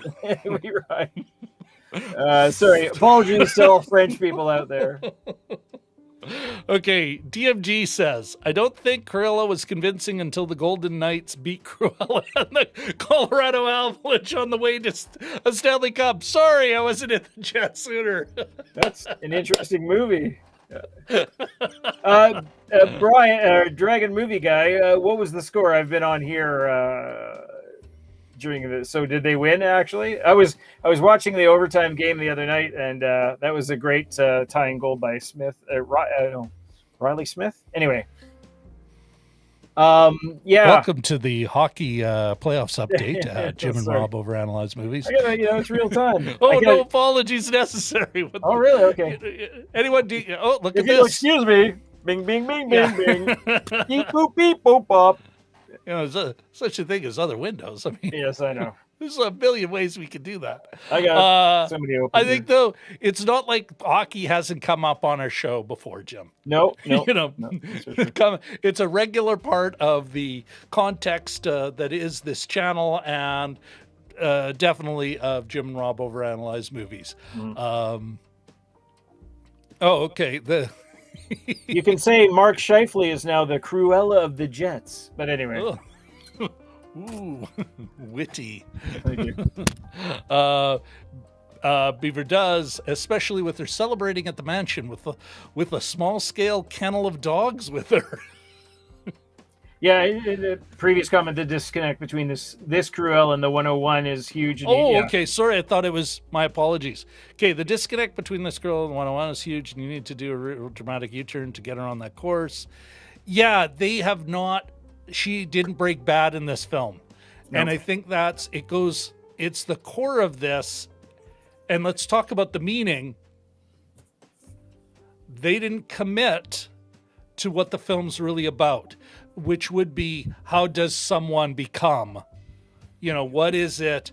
What's that break point that makes her, that we're actually saying, no, we're going to make a moral choice that this is bad. And she is going to cross that line. We're never given that social line that she crosses, where it's hinted at, it's teased, we're not even implied, like she's the future and she's this punk rock maniac, except that none of us are that impressed with it. The next movie would have to be, it's almost, the next movie would have to be what this movie should have been. Yeah. We basically got a movie that was unnecessary. Yeah. And then so that's a great point. Beaver does. There was something, I don't know if you got the chance to. I'll just bring it up quickly. Read it, but the movie reviewer in Time, Stephanie either Zacharek or Zacharek. I don't know how to say her name, but I have been following her for about 15 years. She used to be the movie critic for Salon.com back when that was still a pretty vibrant online publication. But she wrote an essay saying that, do we really need an understandable bad guy? Do we need an understandable antagonist?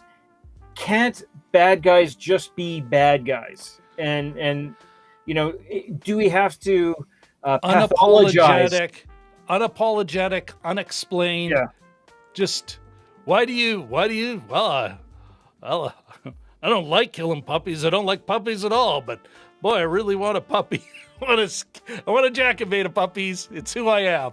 Yeah, I mean, in this day and age, there's the real temptation to say, this person, you can say two things. This person's an asshole, or maybe they have problems. And some all the people who broke into the Capitol on January 6th. I don't want to get too political here, but it's all of a sudden they all have these mental issues and en masse. And no, you can just be a bad person, the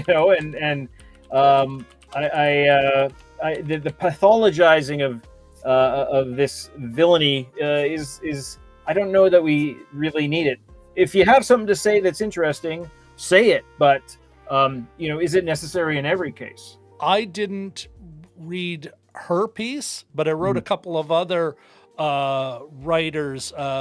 One, she did a thing in The Atlantic, and I'll bring up the title. Megan Garber in The Atlantic, and called it The Cowardice of Cruella. And Washington Post actually went. This is the opinion piece from Melissa Rosenberg with the Washington Post. Opinion: what Cruella and Marjorie Taylor Greene have in common, which is quite entertaining. But I think what you're speaking of, and I kind of hinted at the beginning of the show. None of these villains are unadulterated. Just be bad. I don't need to hear you're a narcissist. I can see that on screen. Just commit. Why not? Why couldn't it have been, hey, this is, you want to see bad? Well, I was born bad. Being nasty as a child, just a real piece of work. Just not strong enough to really get into cruelty. And then, so a Hannibal Lecter relishes in his depravity. Explains everyone else's crap, but never explains his own, because why? Sometimes you just want a force of nature, a force of evil. I agree with you, Jim. And I think it's interesting, not necessarily third wave. Well, no, maybe third wave feminist, maybe not the Marxist feminist that I'd like to read talking about it, but a lot of these third wave feminists saying, you know what, if you can't break out of women, and that's something that's come up on our show before, where it's like they all have to be kind of nice, and what we're seeing is here, well, how that limits a woman character, whereas give this, and I think we talked about her a bit in No Man's Land, at least her behavior was the lead in Nomadland. She was doing her thing. Victoria, failed the baby test, but was true to the character. The character finally ends up at that point where you're seeing a woman who isn't just limited to you can be bad, you can be sassy, have a mouth, but not really bad. And so I agree with you, Jim. I think this is one of the, and it doesn't necessarily mean that Cruella, you have to make Cruella bad. You can do the Maleficent thing. I'm okay with that. But then fucking commit to it. Yeah. Do that. Retcon her. Say, hey, no, actually, she's not a puppy killer. That was a dumb cartoon, or take her in a different direction, explain to me, and we didn't get that. I was disappointed. I wanted to see how they'd make her good, how they'd be able to dig themselves out of what is a puppy killer. They didn't do that, nor did they give me, whoa, she really is a puppy killer. But wow, what a movie. Wow, what a badass way of showing it. How is it that Breaking Bad can work for years as he becomes worse and worse and worse as a human being. it is compelling. It's compelling Oh, to yeah. watch a bastard on screen. Yeah, yeah. So give us that bastard. Make her awful. She's kind of a pissy jerk at times, or unexplainedly crazy, but the other parts are explained. Why not just start with her? Just I was born bad, and then it got worse. And you know, And you have, let us watch how bad she can get. yeah, plant some seeds. Even I can argue, you know, you can argue whether or not seeds were even planted during this. I mean, certain ingredients, but you know, like, Exposition. yeah, All just exposition. you know, like,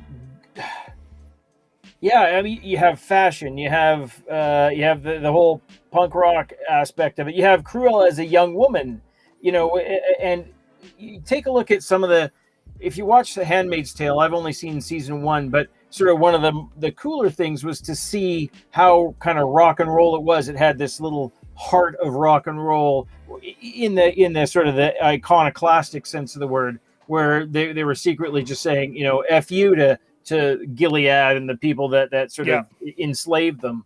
And it, you know, flash back to who they used to be and that sort of thing. Mm-hmm. The other thing I wanted to bring up too, and I think it was The Dark Knight, and I think it was Heath Ledger's, but he had an origin story, which he changed with every person that he spoke to. Sort of saying, I think in effect that origin stories are bullshit. This is who I am right now. But that was one of the more endearing aspects of that character. Well, endearing. Let's not say endearing, but made him compelling, though. Compelling. Made him worth watching. I had such a bad father. He did this to me, and then it was something else with somebody else, and that was, I think, kind of brilliant, actually. And so you didn't need one, and it was out there. You know, he has some origin, but it wasn't. You know, they didn't take any time off to deal with it. Or you could do like the Joker, Joaquin Phoenix's The Joker, where it's like, you know, make her what they could have done, what they could have also done with in Wonder Woman 1984. Another one where it's like, okay, are we going to focus on Kristen Wiig? What is she, Cheetah? I think that's her. That's the character she becomes. Yep. Where, like here, you just got a woman who, like her desires were, she was an uninteresting woman who had what any other human is reasonably had, and she becomes this thing, whereas instead show her kind of like having that covetousness, and that is what drags her down into. We could have had that with this, or we could have had, again, jumping back to Joaquin Phoenix, there she is. She's got these great ideas, but she's socially disconnected because she's an orphan and all that. And she's exploited and taken advantage of to a point where when she finally breaks out, goes full evil, that you're so into her and her journey to that point, you're going, yeah, let's burn the town down. Yeah. That would have been awesome. Yeah. Or, it's like, no, I was born evil, but hey, I'm entertaining. You know, that would be good. Like, fucking, pardon my poor language, fucking commit. Yeah. Let's catch up. Some of the folks in the chat are chiming in here. Absolutely, yeah. So first of all, we got an active chat. Again, folks, Jim and Rob Overanalyze Movies, home of what, Jim? The best chat in the internet. Absolutely. On the internet. The World Wide Web. Okay. Shashank says, this is such good points you guys are making. Some of the best characters in films are the ones who are completely evil. Sometimes films have a tendency to justify everything. Absolutely right, my friend. Can I just say, last week, and maybe this even sinks in more, and I'd like to talk about this at some point in the future. Often I'll watch something before I watch the movie that we talk about, and that sometimes colors something. Last week we watched Blade Runner, and Blade Runner has one of the best all-time antagonists in movie history, in my humble opinion. Quick side note, I went to Sunrise Records, and they have the antagonist who becomes a protagonist, and we discover the real antagonist dies before the climax of the film. Yes. Sorry, continue. I was at a record store earlier this week, and they had Funko figures for Blade Runner, interestingly. And there's 4 Funko figures.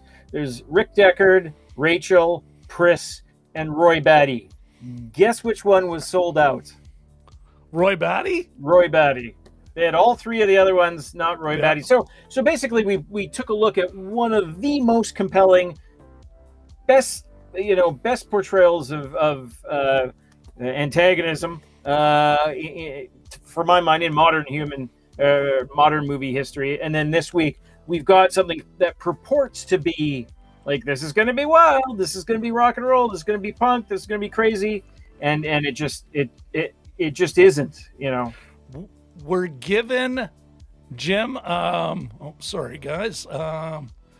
We are given we're promised an awesome party, and then your parents are dropping you off at the St. Mattel Saints roller rink, and it's like, this is the party. This is the wild party. The wild party your parents are at. It's like, this is a bust. Exactly. Okay. There's cheese over there. You like cheese, don't you? Beaver has a few comments here, and I'll read them all in a row. We've got, they really could have sold this if they committed to her being really vile at the end. Absolutely. The wussed out, they should have her really screw everyone around her to get what she wanted. Yeah, like if they could have done that. Have her friends take the fall for her actions, and have the mid-credit scene where an older Cruella waits for them out of prison, tells them they have no choice. That's a great bit. That even hooks it. It's like, you're screwed. I own you. Yeah. That's an awesome hook there, Beaver. And he continues, do they have in their laws that will give them what they really want? That's that. Oh, yeah. You could argue that they were primed for that because they already had the Jasper character. He's more of the their conscience of the film rather than Horace. Horace just sort of glibly goes on his way, does what he's told. What's the angle? Looking for the angle, which is actually kind of an effective sign. Like their characters were, I think, better drawn than Cruella herself. But they were sort of primed to be heartbroken. Jasper and Artie, less so Horace. But you have these for the reaction shot. Can you imagine when she turns them in or does whatever, betrays them, that would be a huge ending, right? Yeah, they're too busy ripping off Terminator. Or just exactly. They just straight up, really? Not taking a path. Like not making a decision and just doing this mushy, middle of the road kind of compromise kind of thing, and you end up with a lot of pretty images, but a lot of mediocrity too. Yeah, and I think it's interesting. I think that's part of the point. In a weird way, the Rosenberg at Washington Post is trying to make is why her and Marjorie Taylor Greene are more similar. She's just like, when she's being bad, when she's being evil, she's just a nasty jerk. But not Marjorie Taylor Greene is really just an extreme, rude, nasty jerk. Yeah. But she's no more than that. And she's just playing to a crowd. And that's about the best we get out of, kind of like an influencer discovers their clicks are coming from them being pieces of work. So that's what they do. Mm-hmm. It's just for the click. And I think there's so much more could have been done, either retcon her or make her evil. We should not be the ones to be able to figure this out right off the top.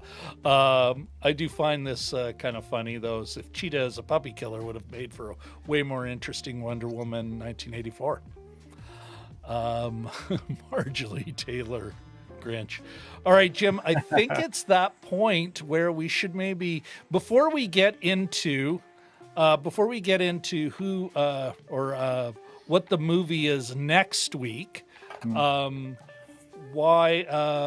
actually, no, that is the point. That's the whole point I'm trying to make. I'm kind of babbling now. No. My apologies, everyone. It's the heat. It's the heat. Although it cooled off today a bit. Yeah. You know. But yes, it's now time to talk about the movie we're going to watch next week, which is going to be an interesting one. But I think that's your call, my friend. Why don't you tell us about it? We are taking a look at a movie called Movie Trailers: A Love Story. In a world in which fill in the blanks. But that's going to be a meta movie about movies, where the is showing movies. What's interesting is it's also a movie made by John Campea, the host of the John Campea Show. Like, he's actually got a history on talking about movies on the internet going back a couple decades now. But his show is something that was part of the inspiration for our show. And then he made this. I just think it's kind of awesome to talk about a movie and talking about movie trailers. Especially, you know what, Jim, I don't know about you, but for the last year, I've watched movie trailers differently. I think just recently, the unthinkable, maybe this is something we could almost factor in, is how effective is the marketing? The unthinkable, it's trailer in the movie. It's like, well, what movie were they selling? Because that's not the movie we watched.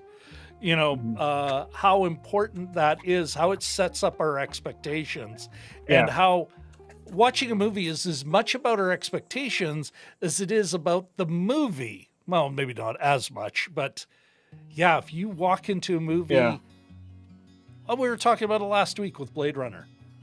I was, and I suspect a lot of people were expecting more action than you get in Blade Runner, which is not an action movie. I'm talking about when I was a kid.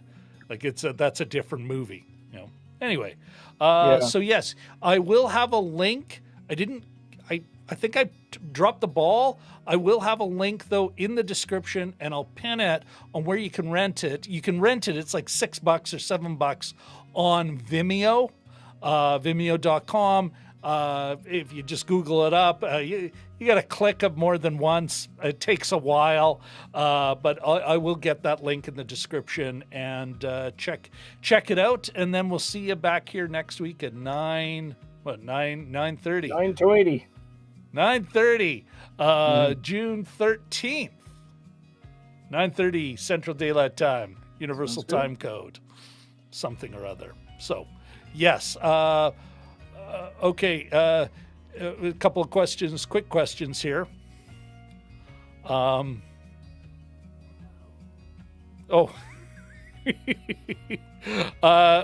think another I want to. Guys, before we get back into, does this, before we get into our final thoughts, before, we talk about what we thought of Gillespie's efforts here, did the director, pass or fail? There is something in our comments. I want to, first of all, DMG, no, it isn't. You got to rent it from Vimeo, or maybe it's on American Netflix. It's not on Canadian Netflix, but I think it's a direct rental from Campea himself. He's set up something where it's like he wants all the money. Which, who am I to resent him for that? And yes, I have seen In a World, which is a great movie. Yeah. Have you seen it, Jim? I haven't. No, it's been on the list for a while. I just, it's on the teetering mountain of things that I would like to watch. Well, it's good to know it's on your list. It was a sweetheart flick. Okay, Beaver does. If it's not about the movie trailer voice guy falling in love, it gets 0 blanks. And this is where I want to. I'm not suggesting we change the way we rate a film. Is it worth your time? I like that simplicity. It's like, but Beaver Does, folks, I think has the absolute best rating system. First of all, it's a rating system out of 5 Billy Blanks, which is just solid anyway.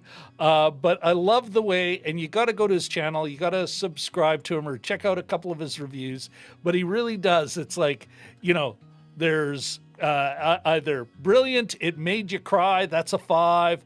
4 is great. 3, it's a good flick. And then the other 2 are kind of, oh God, run, one could be like truly run screaming. The other one's like, oh, this sucks. But I love the clarity in his rating system. So go check it out. Of course, let's not forget we do have with the Upside Dan, another great friend of the show. Check out his channel, and as becoming a regular guest, DMG Brian from Dragon Movie Guy. Go check him out as well. And yes, there is a significant difference. I don't know if we have any growing pains reruns. No, they have the Alan Thicke talk show. Oh, look at that. Oh, it's Upside Dan, thank you very much. Not only did you have that Pongo and Perdita thing. Yes, very helpful. Just fucking awesome. It's DMG. You can rent it on Amazon Prime. So there you go. This now rings a bell, and I think that's exclusively for Americans, and the rest of us chumps have got to go onto Vimeo or something. But I will. Again, links will be in the description later tonight. Okay, I think that moves us towards the director, pass or fail. Well, so the director's name, I don't think it's come up. Craig, or maybe you Mr. mentioned Gillespie. it once. Yeah. Craig Gillespie. The thing of note that he did direct was I, Tonya, which was fairly well received. I saw it. It had energy. It had a point. It had momentum. Quite a good movie here. Sympathy for the devil. Yeah. So I guess sort of similar.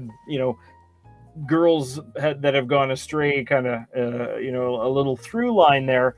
I say he fails here, though. It's not distinct enough. It's a dull knife. This one, but yeah. Typical summer movie, eh? Like sort of midsummer, the one that you sort of expects things from, and it just is kind of flat and noisy, and a lot of sound and fury signifying nothing, I think. Mm-hmm. Jim, I first of all, shout out to Beaver Does, who just subbed to Dan and DMG. You will not be disappointed, sir. Oh, this might be dangerous. I don't want to get like one Billy Blank. I was gonna say, you should rate us. No. Ignore. I didn't say that. Okay. I agree with you, Jim. Yeah, he did fail. And yes, he's working for a big corporation, and yes, they can become rather overpowering, etc. But it is kind of up to him to sort of herd all the cats and bring together a movie that kind of makes sense here.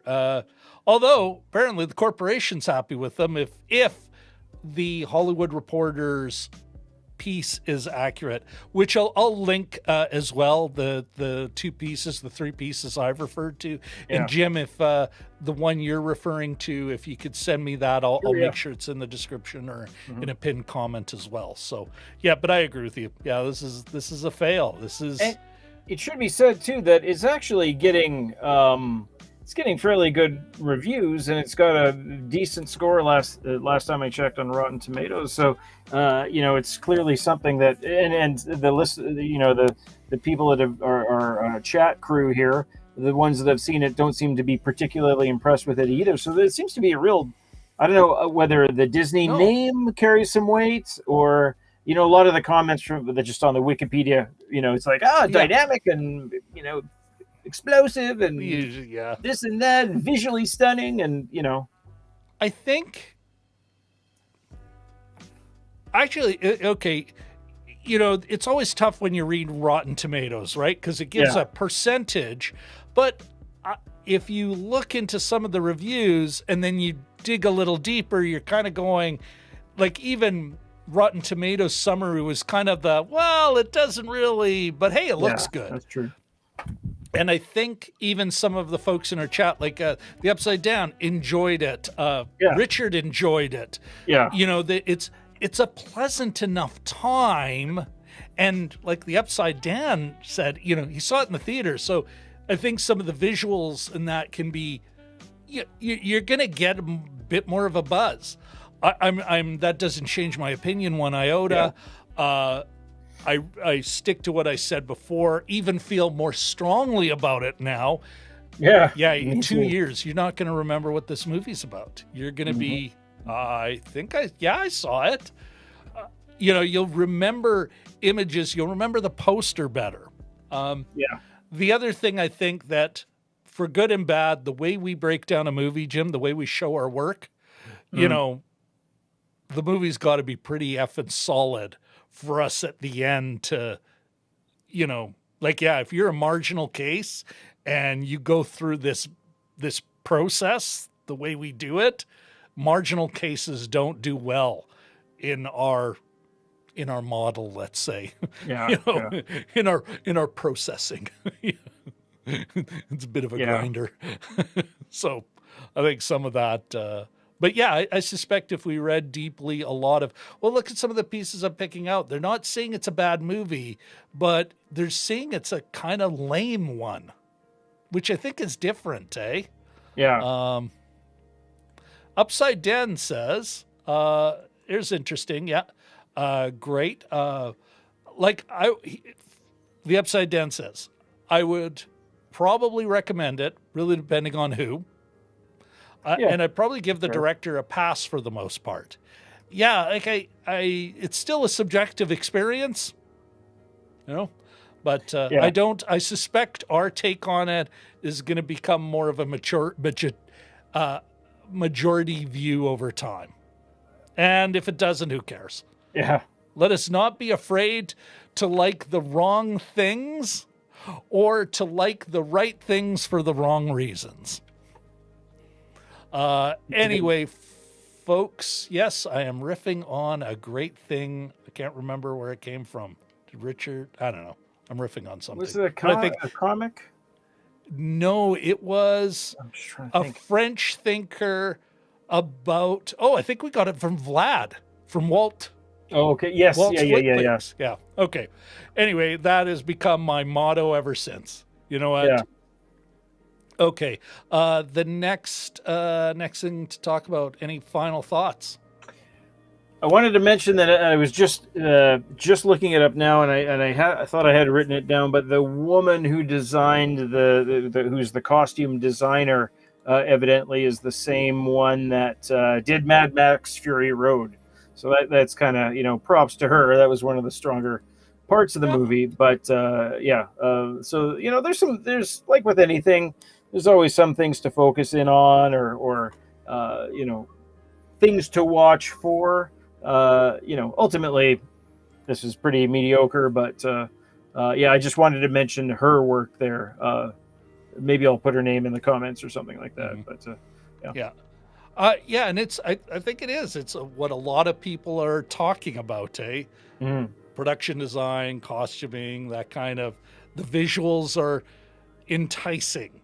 Yeah. Except that, and again, we've talked about it, even like, the costuming's great.